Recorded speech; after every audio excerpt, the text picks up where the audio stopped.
I think one of the things that confuses a lot of people when you think about the land of Israel and the Jewish people being in it and all of the claims on the media of who owns the land, who should be in the land, should the Jewish people, the Palestinians, etc., etc. A lot of this boils down to a real misunderstanding of what the scripture actually says about God giving the land to the Jewish people. So I want to help you with this. In Genesis 15, God says to Abraham, I will give you this land. And he's talking about the land of Canaan or the land of Israel. Now, everything that God says there is, I will. He says to Abraham, this is unconditional.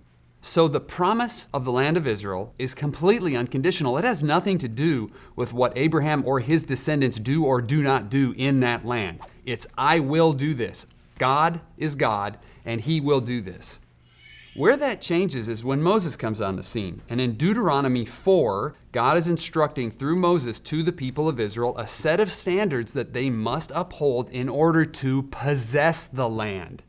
This now turns from I will to you must. You must do this, you must do that in order to possess the land, to live in it, to take active part in being in the land.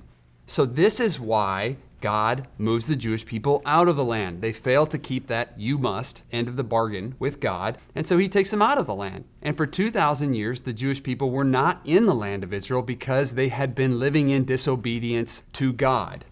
Now, that might all make sense to you, the promise versus the possession. But what about the modern state of Israel? What about the modern Jewish people living in the land of Israel? Are they still living in disobedience to God because they haven't accepted Jesus, or because there's abortion or other things that are happening in the land of Israel that aren't righteous?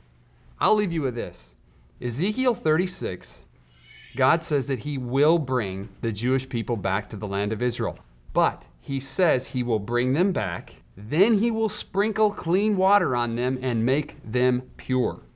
He brings them back first, and then he purifies them. So, Israel possessing the land today, the Jewish people possessing the land today, is it biblical?